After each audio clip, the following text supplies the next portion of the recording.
A CBF divulgou na manhã desta terça-feira a tabela detalhada do Campeonato Brasileiro Sub-20 de 2023. E a competição começará cheia de emoções, tendo um clássico entre Santos e São Paulo logo em sua primeira rodada. O Sansão está marcado para daqui pouco menos de 2 semanas, no dia 6 de março, às 16 horas e 30 minutos no horário de Brasília, na Vila Belmiro. Já o atual campeão e vice, Palmeiras e Corinthians, enfrentam Bahia e Flamengo, respectivamente, na rodada inicial. Destaque também para o duelo entre Fluminense e Botafogo.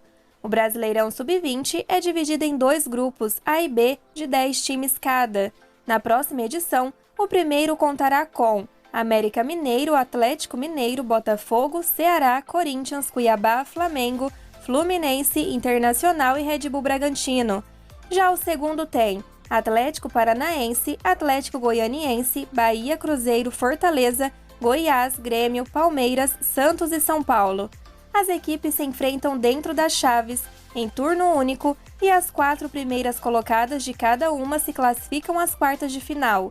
Tanto as quartas quanto as semifinais estão previstas para serem disputadas em agosto deste ano. Já a final do Brasileiro Sub-20 está agendada para 8 de setembro. São Bento e São Paulo se enfrentam nesta terça-feira às 19 horas e 30 minutos em Sorocaba pela 10ª rodada do Campeonato Paulista. São Bento venceu o pior momento no campeonato, com 3 derrotas seguidas e há 5 jogos sem vencer. Na vice-liderança do Grupo C com 9 pontos, o Bentão viu o Ituano empatar na pontuação, mas com um gol a menos de saldo. Se o time de Sorocaba perder nesta noite, cai para o 3º lugar e sai da zona de classificação. Se vencer, praticamente garante a permanência na elite estadual. Com 17 pontos, o São Paulo tem a chance de garantir a classificação para as quartas de final. Uma vitória simples nesta noite é o suficiente para que a equipe consiga a vaga de forma antecipada pelo grupo. O time vem embalado de uma goleada por 5-1 sobre a Inter de Limeira. A transmissão do jogo é do Premier para todo o Brasil, Paulistão Play e YouTube do Paulistão. O técnico Rogério Ceni ainda conta com diversos desfalques por conta de lesão, mas mesmo assim deve poupar alguns jogadores devido ao desgaste físico. A dupla composta por Alan Franco e Beraldo, por exemplo, pode ter descanso. O mesmo se aplica a Mendes e Wellington Rato, que vem jogando constantemente. Quem está fora do jogo é André Anderson, Caio, Diego Costa, Ferrarese, Arboleda, Erisson, Igor Vinícius, Moreira, Rafinha, Wellington, David e Orejuela, ambos lesionados. Os pendurados são Pablo Maia, Pedrinho e Rafael. O time provável, segundo o GE, tem Rafael, Natan, Pablo Maia ou Alan Franco, Beraldo e Caio Paulista, Luan, Gabriel Neves e Luciano, Galopo, Pedrinho e Caleri. O árbitro do jogo será Vinícius Gonçalves Dias Araújo. Os assistentes Miguel Caetano Ribeiro da Costa e Fausto Augusto Viana Moretti. Quarto árbitro, Paulo César Francisco e VAR, Adriano de Assis Miranda. A obra de reformulação do Monumental de Nunes, feita pelo River Plate da Argentina, vem motivando nos bastidores a diretoria do São Paulo para tirar da gaveta projetos semelhantes que possui para o Morumbi. O lance apurou que o presidente Júlio Casares e alguns outros integrantes da cúpula tricolor entenderam que o formato de reforma escolhida pelo clube de Buenos Aires é viável, prático e barato e poderia atrair o interesse de parceiros, já que o estádio se tornaria mais atrativo para shows e eventos de grande porte, o principal objetivo dos dirigentes. Entre o fim da última temporada e o começo desta, o River simplesmente acabou com a pista de atletismo ao redor do gramado e criou para o lugar 2 setores. A geral, atrás dos gols, será específica para suas barras bravas, como são chamadas as torcidas organizadas do país vizinho, 100 assentos. Terá 23,3 mil lugares. Nas partes centrais, a ampliação das cadeiras numeradas e de sócios deixou os espaços com capacidade total de 57,7 mil pessoas. Com as reformas, a casa do tradicional time portenho virou o maior estádio da América do Sul, com cerca de 83,2 mil de capacidade. O Morumbi, que já foi o maior campo de futebol particular do mundo, atualmente é o 5º da relação continental, para um público de 66.795 espectadores.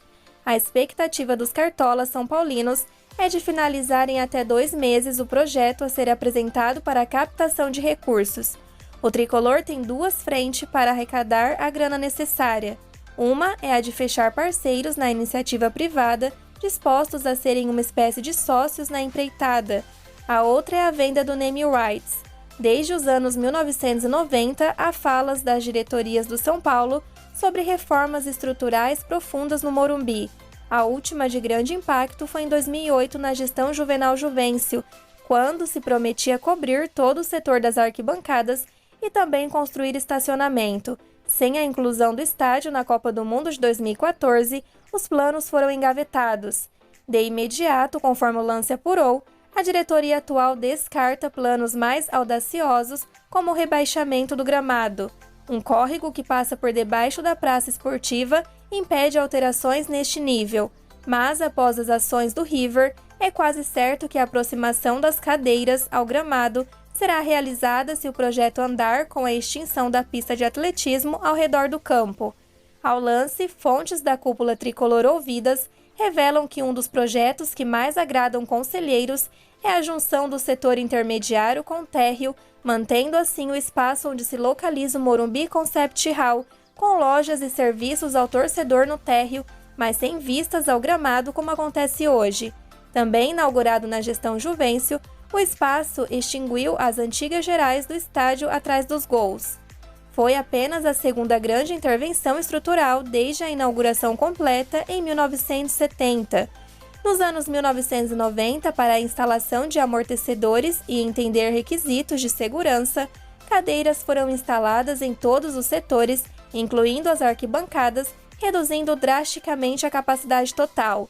No mês passado, Casares já havia revelado em entrevista à TV Gazeta que um grupo de arquitetos estão avaliando dentro do clube, trabalhando em um projeto de reforma. Abre aspas. O Morumbi está dentro desse contexto. Nós achamos que vamos ter não só o name rights, mas uma casa de espetáculos multiarena para que nós consigamos fazer um grande investimento da iniciativa privada.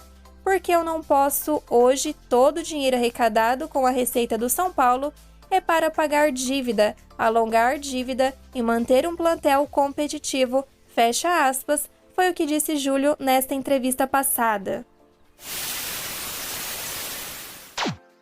Segundo informações do blog do São Paulo, Vasco e Cruzeiro querem comprar Natan e ofertas chegam a 8 milhões de reais. O lateral deve ficar no São Paulo até o momento de necessidade, mas no futuro próximo pode ser vendido. O salve de hoje é para Alexandre Moraes e todos da cidade de São Vicente do Seridó, na Paraíba.